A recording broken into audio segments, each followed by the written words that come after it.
afternoon. Welcome to Investing in My Values. Before we start our activity, I want to have us all have a moment to thank the Klallen people whose land this is for the opportunity. No, not, can't hear me? Yeah, get it up closer to your throat. Get it up close. I'll hold it. We'll do this. Is that better? Yeah, great. So the Klallen people, to thank them for the opportunity to be the place where we convene and to lend us their spirit to carry us forward in this great work.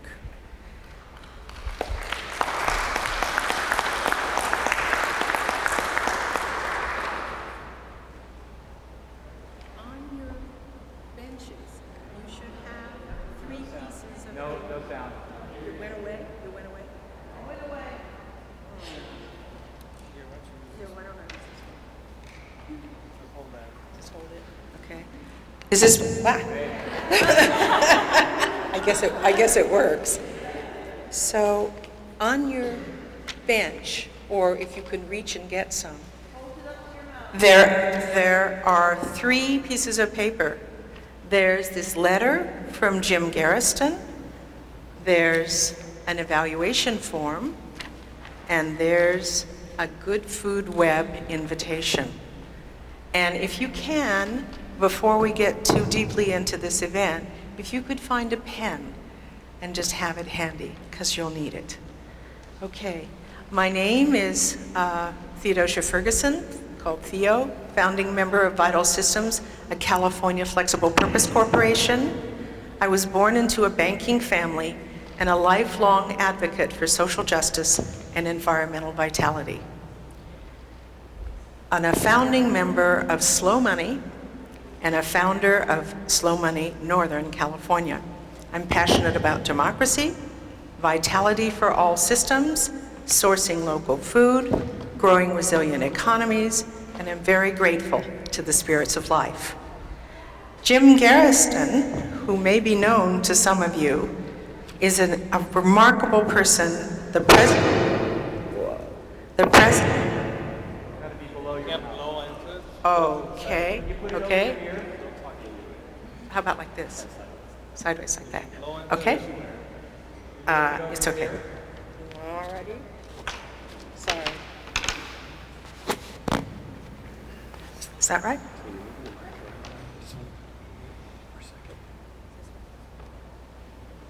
Is this okay? No, we lost the sound.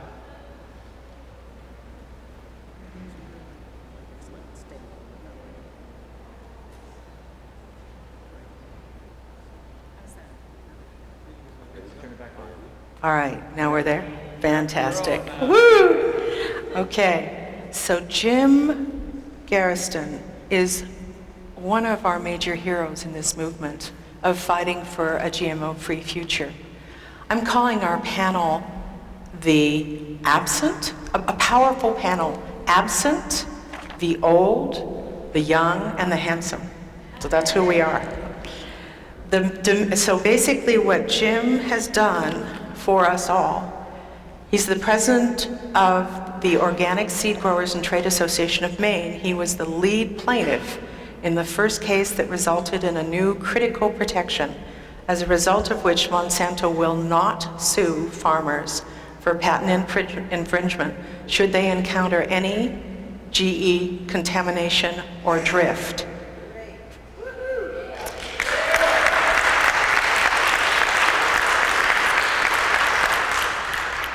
Farmers, in turn, may now choose to sue Monsanto to recover damages in a contamination incident without the fear of being inflicted with a countersuit asserting patent infringement. So let's give a shout out to Jim. Woo! So he's our absent because he's back in Connecticut, New Hampshire, and New England, basically after just having confirmed that the governor will sign Maine as the first GMO labeling law in January. So Mr. Tezozomoc is the organizer of South Central Farm, one of the organizers of South Central Farm, captured in the film The Garden. He's the CFO and heart of South Central Farmers Health and Education Fund, an aggregation of farming, mostly Latino co-ops in the range from Santa Clara to Buttonwillow in California, which is a long way, and feeds Los Angeles, and is growing his distribution channels. A Renaissance man, Tezo seeks to grow a lasting democracy among all people. Rachel Hynes is joining us today. Rachel hails from a family of immigrants who use small business ownership to fight for better opportunities in Pennsylvania for the dairy farmers there. She's passionate about the power of business to change the world for good, and about connecting investors to business in their communities, and represents Slow Money Northwest. Let's see, what have we got here? So next slide, please.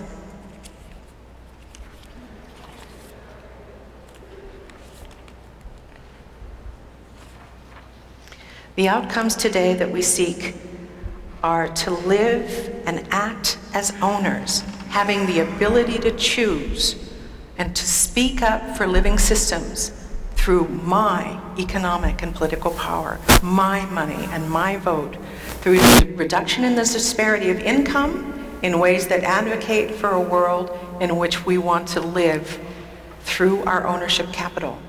Capital, redefining my relationship with wealth, money, and capital, and my ownership. And the reason I'm using the first person singular is that I'm inviting you during this entire presentation to see this as written in first person singular for yourselves. Next slide, please.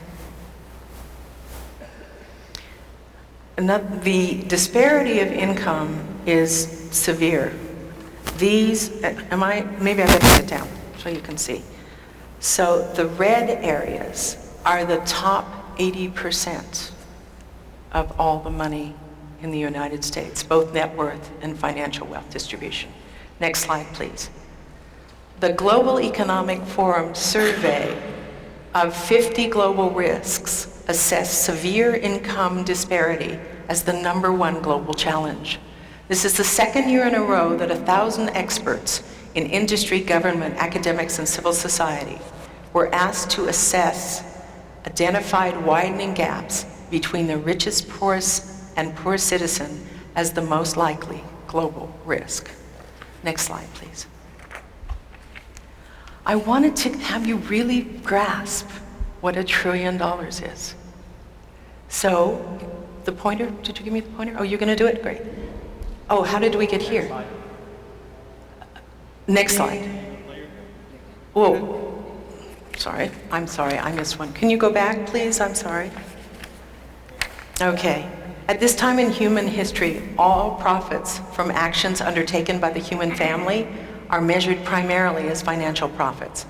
So when we're talking about the disparity of income, we have to talk about what do we need and how will we individually and collectively afford what we need. We need to know how to purchase and invest with our values, and we need to speak up and step up for living systems in our politics, as we need to offset the lobbyist congressional relationship of money flows uphill to policy flows uphill to money. And we had to include Randy Hayes. Randy Hayes' quote, "There ain't no money on a dead planet."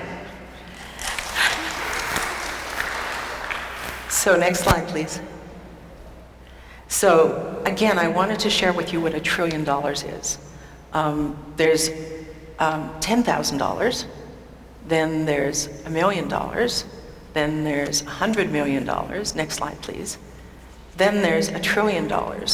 Now you may have noticed that little mannequin in the first slide. Can you aim for it? Do you see him now? I mean, this is behemoth amount of money. If you took a second for, say, $100, 130 years later, you would meet $1 trillion. It's behemoth. So next slide, please. So this is the $114 trillion in unfunded US liabilities with an annual gross domestic product of 17 trillion.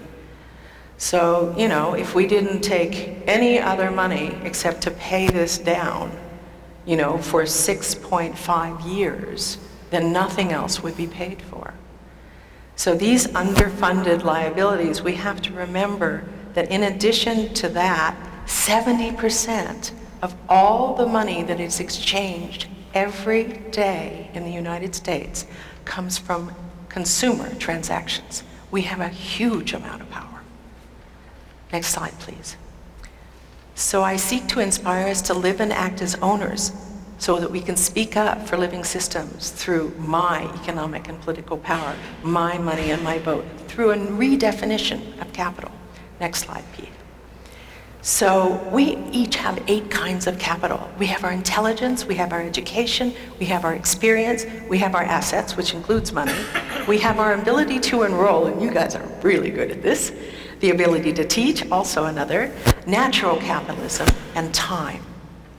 And you remember the first time you had any kind of political thing, what did you do? You made some signs, you went to the art store, you know, you put whatever your signs are, you got your friends together, you hopped in a car, you went down to do an action.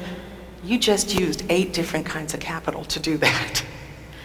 So next slide, please. The great American experiment, which is this here democracy. So when did we diverge from the inalienable rights of life, liberty, and the pursuit of happiness as considered in the Constitution of these here United States? Have we really ever had a democracy? Next slide, please. Well, one time. Since 1890, we've been living in an oligarchy, a society ruled by a few powerful, moneyed people until 1933. From 1933 to 1937, we had a spokesman for the common man, i.e. we the people, in Franklin Delano Roosevelt. During his first term of office, the programs The Great Society and the New Deal were created. Next slide, please. Oh wait, go back. I'm sorry, go back one? Thank you. I just wanted to read this incredible quote. In the name of democracy, we saved the Iraqis from Saddam Hussein, but not from us. In the name of democracy, we saved the Afghanis from the Taliban, but not from us. Howard Zinn. Next slide, please. So now that we have basically marketed democracy since 1979 to 2013, let's look at what we actually got from 1947 to 1979. We experienced the most equitable period in the history of the United States by creating the laws that changed the taxation structures on US family incomes. And we made him do it. Franklin Delano Roosevelt was always saying, what a good idea. Now go out there and make me do it. And that's exactly what you're going to be doing with Washington I-522. And we elected him president, and that's what presidents can do. We need more to be more strategic and active to ensure that we are represented by the politicians that we worked and voted for. And that takes money, takes all your 8 kinds of capital. Next slide, please. So at this time in human history, the profits from action undertaken by the human family is measured in financial profits. So when we're talking about what kind of disparity of income, what kinds of profits are we talking about? In Europe, they have an eco-budget system where they support clean air, viable earth, clean water, renewable energy, climate stability, and quiet. And the manager who manages the city or the county or the state or the government has a counterpart who manages the eco-budget. And so I suggest that at the end of this campaign, come November, Washington's I-522 will include GMO labeling among components of the US eco-budget. Next slide, please. So another outcome for today is I seek to inspire us to live and act as owners, those who have choice. All of us have choice. All of us have 8 kinds of capital, who speak up to living systems through our economic and political power. Ownership is a combination of having vision, self-awareness and personal power and leadership in community investing. And you can invest with all your 8 kinds of capital. One thing that I feel is very important for folks to know, particularly those of us who hold the Occupy movement very dear to our hearts, is the fact that there's a disenfranchised, very wealthy group of people in this country. They're called beneficial owners. These are the people who have multi-generational inheritance and whose bankers own their money. They have no choice in how their money is invested. And basically the bankers therefore drive global policy in their names. Now, if they knew that their money was driving global policy, that would be important. But 4 generations later, they say, how much money can I have? Which is exactly not what their progenitor had in mind. He left it so that they too would have choice. So it's important to know that when we think about the Occupy movement, we need to reach out to all among us, because there are people who manage their own money and there are people who manage other people's money. But some of the things people who manage other people's money can do is they can sustain an evergreen process of measuring environmental, social, and governance impacts on organizational practices. They can invest our money in communities, in companies that have excellent CSG, ESG. Oh, next slide, sorry.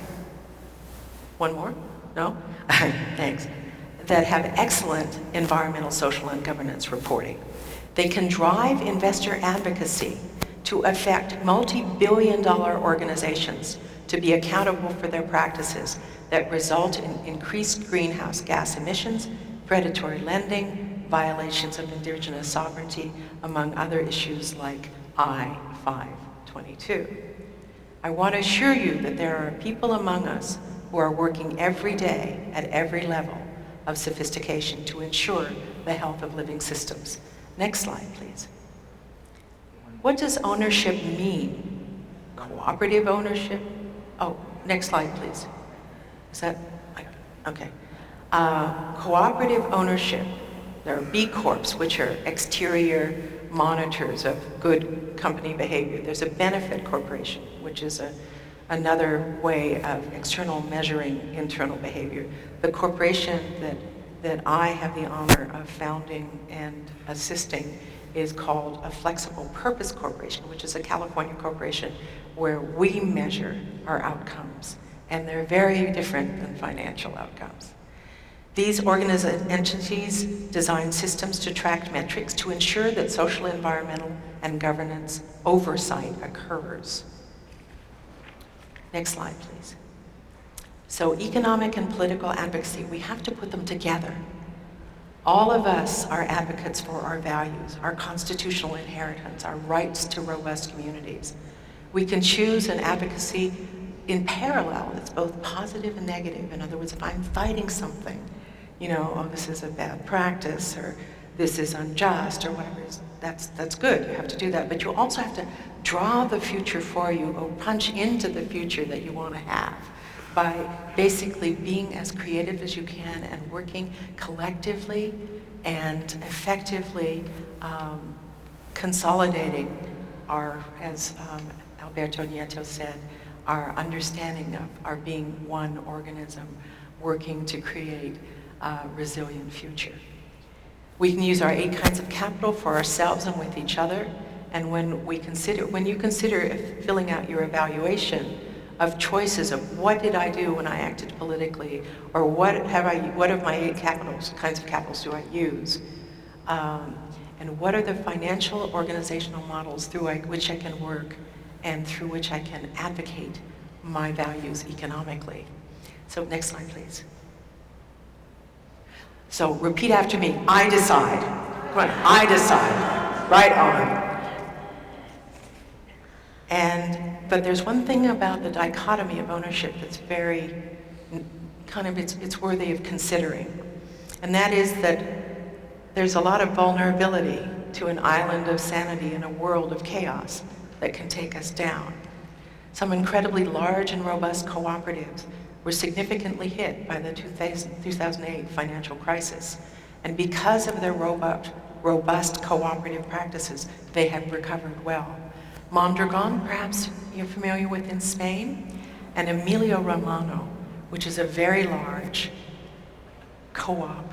The whole region is a co-op, over several hundred years old. We need to live and act as owners who speak up for living systems. So next slide, please. Repeat after me, I decide. I decide. And in this case, you'll notice it's a we decide. So next slide, please. On your handout, on the top of the back page, you'll read about embodied language. That one piece with the profile of the oligarchy, the relationship of the New Deal, where after 1079, it's like the lowest were squished and the highest became 1%, increased 112%. That was done in embodied language. In other words, we all understood exactly what was being said. So if you are drawn to celebrate your precious life, what's true for me, and you have to look at some really amazing series of numbers and bar charts and the indices and what have you, you're going to do what that wonderful gentleman in the front row is doing, is he's yawning, you know? And it's true, because it's just like it just goes right over your head. So if something is presented in a way that's really visceral, that you really can see what is happening, like that thing of $1 trillion, you know, then I think a lot more of us will begin to take on that entrepreneurial spirit, that business of creating that future that they want us to grow into, to create a resilient economy. Repeat after me. Next slide, please. I decide, and this young woman decided she is growing kale. Next slide, please. So one thing that I want to leave you with and hand off to my colleague Tezozomoc is the fact that innovation constraints are true for politicians, are true for entrepreneurs, and are true for investors.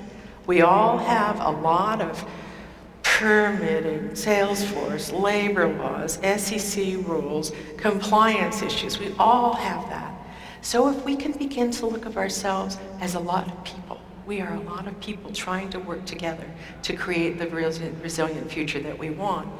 We can basically do what I did and join a group. I joined Slow Money as a founding member in Slow Money Northern California. And we basically are taking our money out of Wall Street and investing it in food and farming enterprises, which is one of the reasons, among many, that we're very, very interested in Washington I-522, because we want all our farmers to thrive, right? And it entails considering profits and understanding that an entrepreneur has equally challenging constraints, and it takes many of us to figure this out. I've begun my journey to take my money out of Wall Street and invest in local food and farming enterprises through community benefit. I have a community benefit return on investment process. Next slide, please. So I've had the honor of investing in 10 Slow Money Northern California enterprises, and continue, and I will tell you, it's very difficult to find these enterprises. So entrepreneurs in the audience, or you have kids who want to be entrepreneurs, you'll have the opportunity of meeting Rachel Hynes, who is the Slow Money Northwest staff, and she will do, you know, what basically I do is work with you so that if your enterprise is something that's, you know, for community benefit or whatever returns are appropriate between the farmer or the entrepreneur and the investor, then you'll be able to have those monies change hands.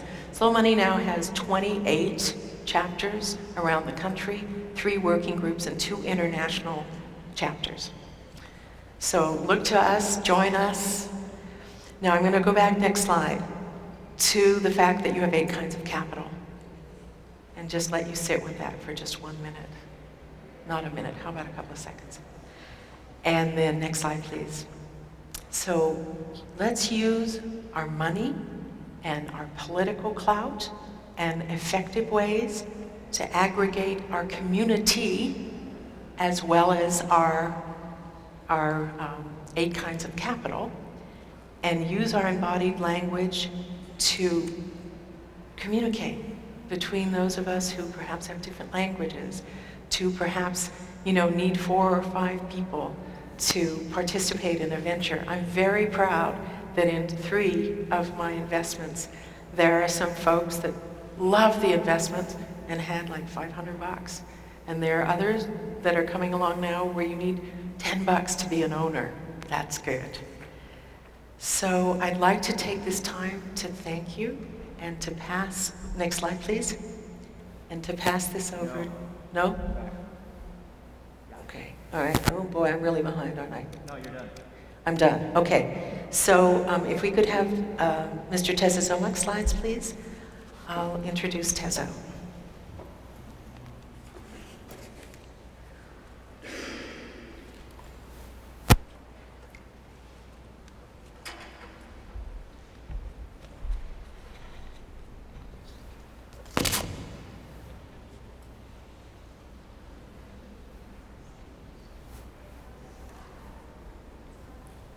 So Theo gave you the soft, sweet-spoken voice.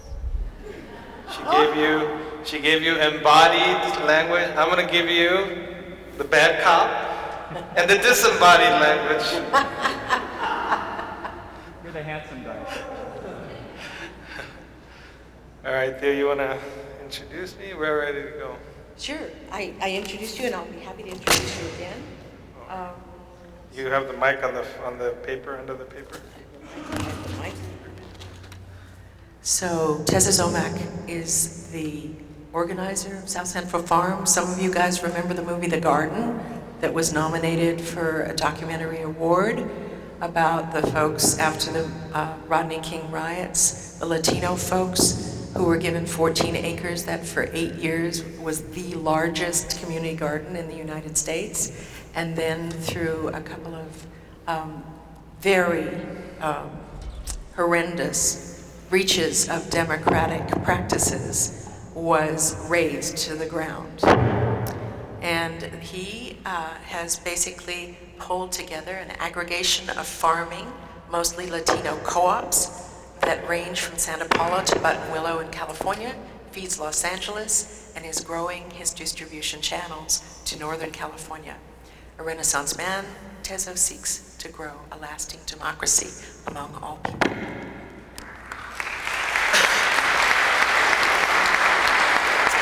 So let's thank Theo. I think don't be fooled by the soft-spoken voice. Okay? She really is a dynamo. She moves a lot of movements, and you will usually find her in the background pushing us over the edge.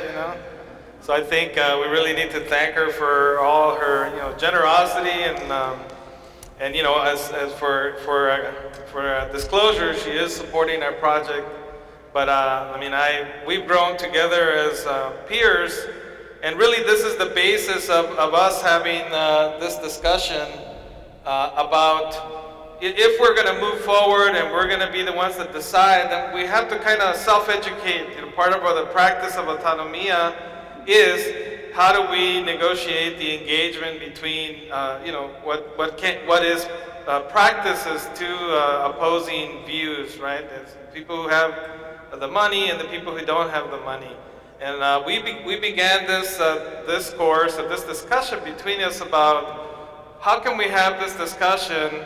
How can this discussion be clear between the entrepreneur, the investor, in the case of the farmer, or whoever is being engaged in this process, and how can we begin? I have ghosts behind the machine. So. It is shadow theater now. Sorry, there's always a ghost. The specters, as Devon calls them. But the idea is then to come at a way to understand each other, that there's clarity, that there's mutual understanding, and that it opens the venue for being able to engage in a holistic contracting. At the end of the day, we're going to engage in a process where there's going to be an exchange of value, whether it's the innovation of value and on the other hand, the innovation of the moving screen. No. The dancing PowerPoint. Are we almost there? Okay. So, anyway, that's the idea behind that why we're having this kind of public discourse, because so many of the people that the engagement is a vulnerable situation. You have to disclose things. The entrepreneur should be able to disclose things to you, and then the investor should be able to disclose things, and it should be done in a manner that is basically of equals. And it speaks to one of my concepts is the equality of being, which is what we want to get at. It's that typically when you go to the bank is always in a relation of power, and it's always a relation of power over you. And in this situation, what we really want to be clear about is that this is a mutual engagement, that the engagement should be a negotiated engagement. And in California, there's typically 4 elements of a contract, which is what we work with. And one of them is really the consensus, that everybody understand what of value is being exchanged, and that one group is giving something up of value and the other group is giving something of value, and that there is that understanding.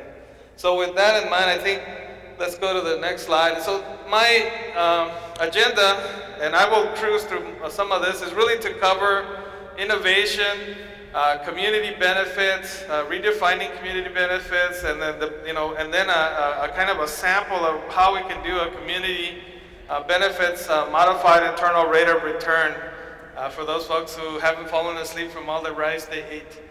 Next slide, please. So we talked a little bit about what we do. So we are a CSA. We have farms in Bakersfield, and then we used to have the largest farm in the city of LA before we were kicked out. So the entrepreneurialism is a paradox in of itself, and I'm going to cover 8 elements of the paradox, and they're I'm not going to be able to read my own.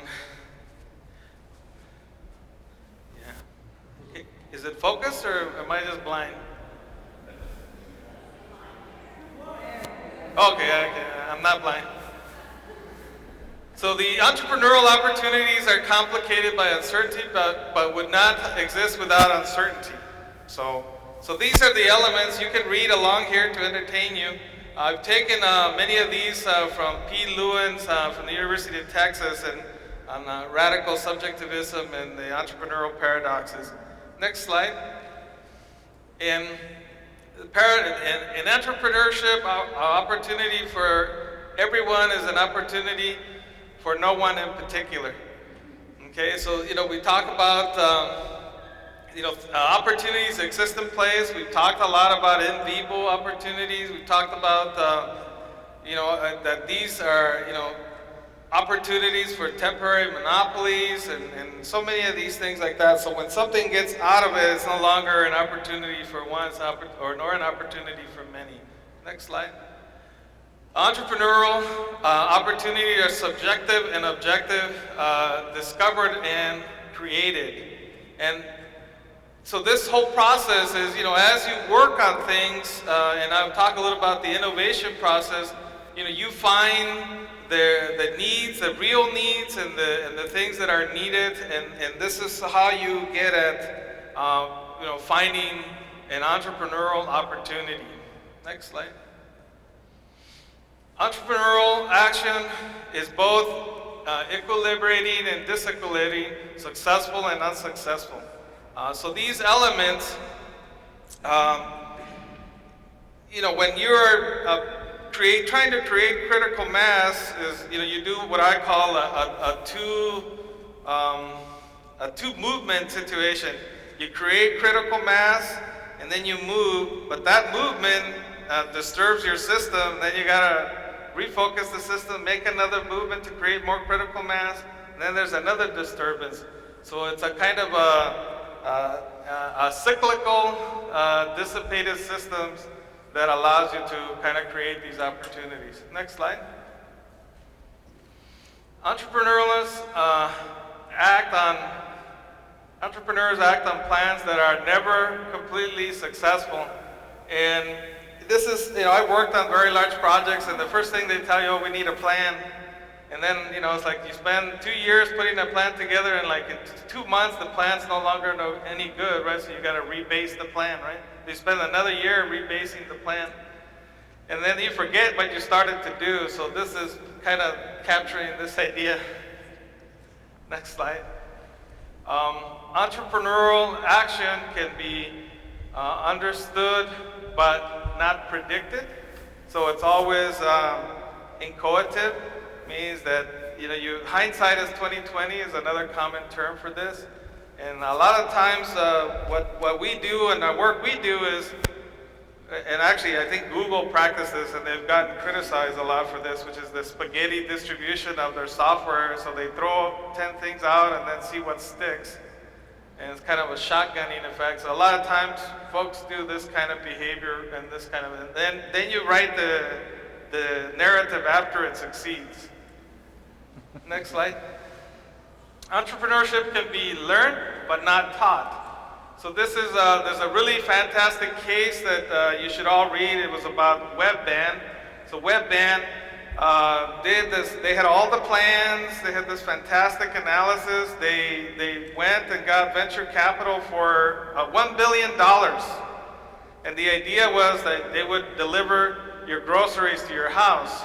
And there were many signs along the way, but they didn't. They took the data and they made their data fit their analysis, not their analysis fit the reality of what they were observing. So they were able to basically,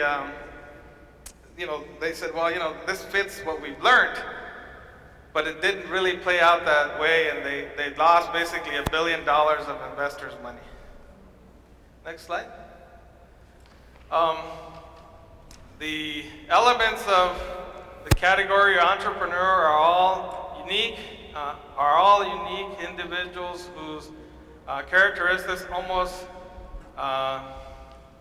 defy generalization. So there's a part of that experience is we produce something that is new and valuable. This is as much as common to all components of the category entrepreneur. Unique individualistic aspects loom large. So it's you're always in contradiction in this situation. Next slide. And again, so Theo borrows some of this, innovation constrained, how every innovation begins with a no, right? So you go to somebody, can we do this? No. You go to your lawyer, can we do this? No. You go to the planning department, can we do this? No. So the idea of being an innovator is really how to plan your presentation to get past all the no's, right? Next slide. And so the keys to innovation are what do we know to be true? And so individuals must enlarge their tool sets, the group culture must be support risk, organizations must be structured, markets must see utility and value, society must accept as legitimate, and technology must be developed. Next slide. Industry innovations constraints, we have competition, we have suppliers and markets, we have substitutes, buyers, potential entrants, threat of entry, regulatory constraints. Slide. So innovation begins with a large set of parameters, and as you go through the process of filtering out, then you try to focus in a way that leads you to one opportunity or a set of opportunities worth trying for. So implementation, who is our sponsor and champion, what resources are required, what do we stop, when do we stop? There's a scope creep by outsiders, and we talked a little bit about that. Is the project still valuable? And so you could go through the whole process and then end up determining that there's really no market for that innovation, so you really have to stop before you lose any more resources. Who will know when you're done, and how will you know that you've succeeded? Next slide. So defining community benefits, and so this idea that we talked about with Theo is, moving on to the idea of how do we define as a social enterprise what my community benefit is in real terms. So I wanted to take an idea of what the IRS considers to be a community benefit. So to be included in a quantifiable inventory of community benefits, activities, services generally must result in a financial loss to the organization, requiring subsidization of some sort, be quantifiable in terms of dollars spent, number of encounters, or number of people served, not to be a questionable nature that jeopardizes the credibility of inventory, and you must have it as an explicit budget. So clearly, you have to lose money to be a community benefit under the IRS. Next slide. And so we're running short on time, so I'm going to speed it up a little bit more. I'm there looking at. So the idea then is, can we make the calculation of community benefit a positive, and how we do that? So although persons are not the smallest analytical unit of social science can study, actions by persons such as individual economic transactions can be used as units of analysis. They are the smallest scale social action.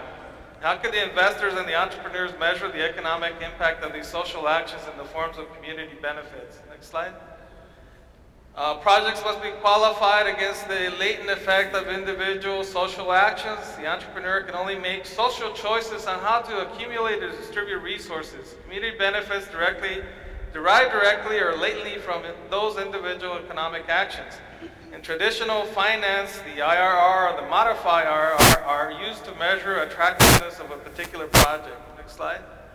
And so here, this is the standard. You can go look at this on Wikipedia. This is what the formula looks like. I won't bore you to death. Next slide.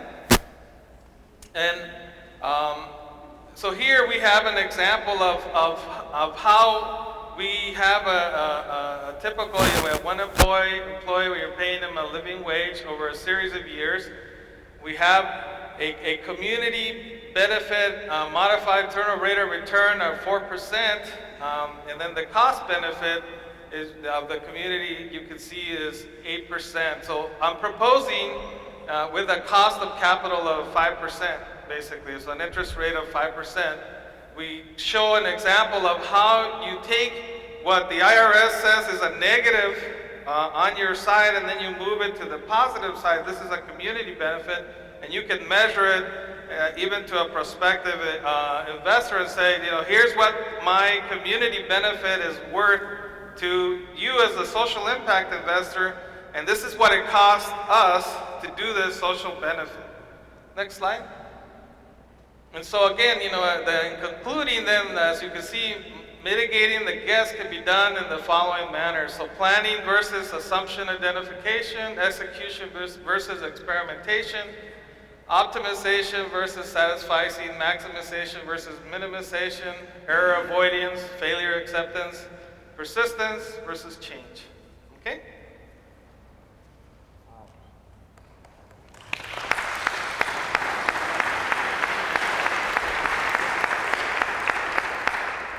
So part of making money is growing businesses.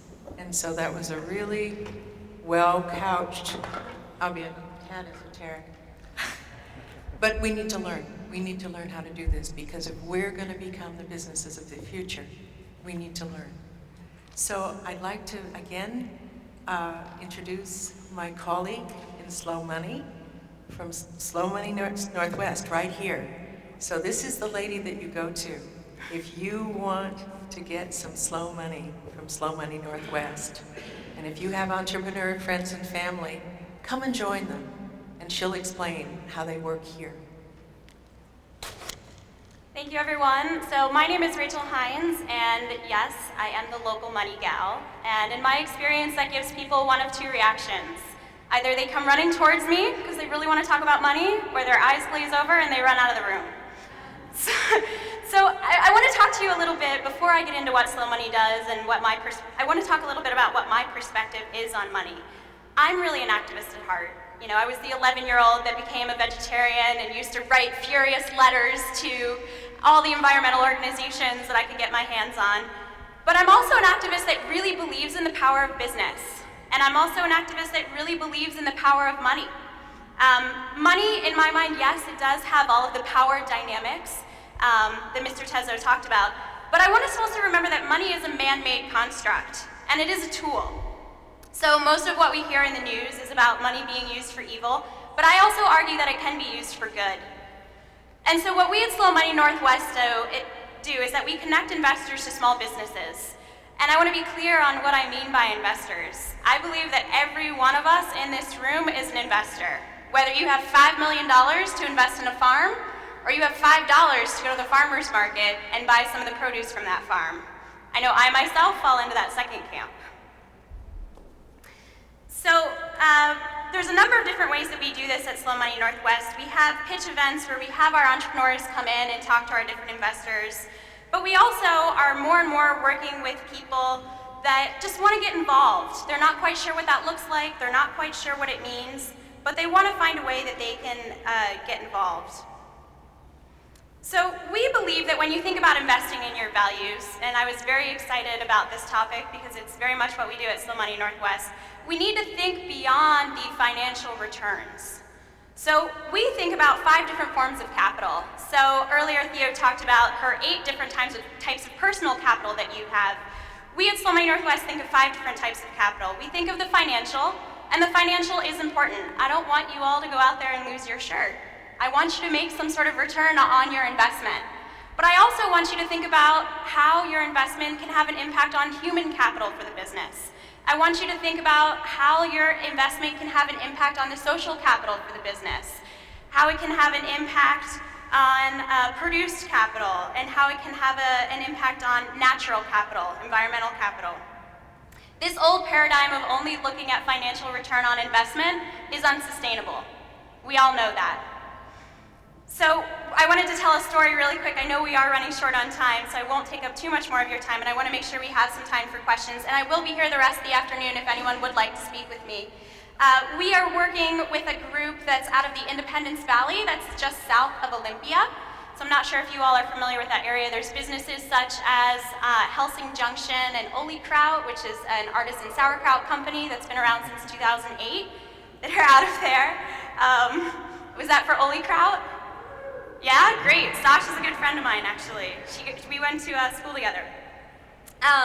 And so we have been working with entrepreneurs in that area and connecting them with local investors that aren't necessarily accredited investors, but want to make a little bit of money off of their returns. So we recently went out to Boisfort Farms. I'm not sure if any of you are familiar with that farm.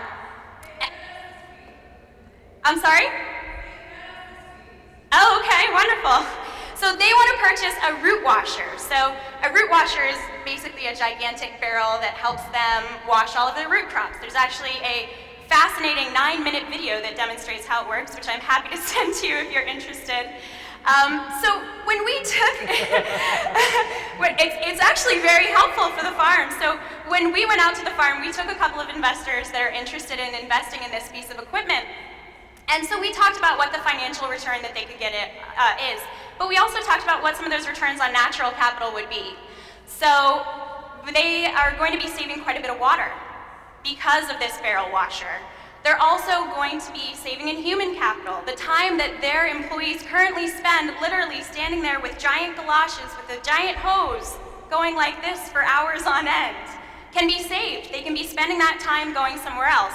And we also joke that they're gaining social capital between the business and their employees, because the employees are pretty miserable when they're doing that washing. So that's all I wanted to talk to you about today. I want to make sure that we have time for questions as well, but I just wanted to encourage you all to consider investment and consider investing your money along with your values, and think about how you can expand your definition of what return on investment is to be beyond just that of financial. Thank you.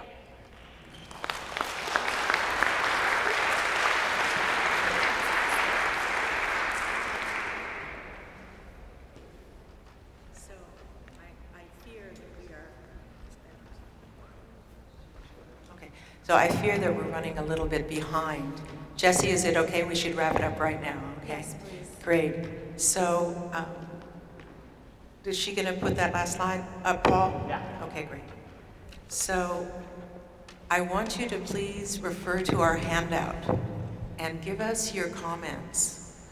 It's really important to us as we begin to substantively bring money into this conversation of growing a body of us that basically take responsibility for creating the resilient future that we want. It's a tear-off. There's part of it for you, and then part of it we'd like to have you put in bags. There'll be bags on the way out, and we'd really appreciate that. And so what actions would you take? What would you change? There's a URL for a handout for values. If you come up with 4 or 5 values and you want to know, well, gee, what else is a value? There's a URL on our website that will help you. It's on your sheet. To be one last thing before the final word is that the Good Food Web is a curated community commons. What that means is that Vital Systems is supporting a web platform. Am I doing all that? Yeah. A web platform. How's that? That's better? Okay, sorry about that. That basically takes all the constituents in a local food system and the resilient economy, a local resilient economy, and allows you to kind of homestead our website. So the agroecology, indigenous wisdom people that Professor Peña was talking about, or the Seed Saver group, or the folks who want to make sure that really excellent aggregated farm bill is passed. If you need a short-term component for a particular campaign, like I-522, these things are all definitely necessary for a resilient future based on community benefit. And so to just encourage you a little bit to fill those out, there are, Miguel is going to have a drawing with other things, and there are 3 $50 gift certificates for Tilth, which is a really extraordinary locally sourced food restaurant here in Seattle.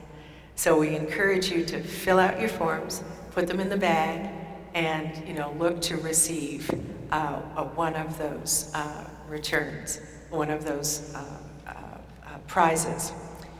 So to grow sacred whole indigenous food, the corn and the salmon in a good way is an outcome we seek. To grow seeds of freedom into a garden of hope. To grow interdependence, balance, and power by your $1 purchasing into your economic system and your powerful passion for your vote, through your votes, to make the change that you make as the change makers that you are. Thank you very much. We'll be outside if you guys want to talk.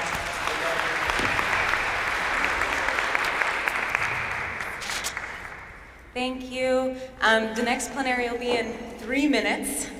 And we're collecting the evaluations in the back, as well as handing out more of the letters that were handed out during one of the previous primaries about a full comprehensive farm bill.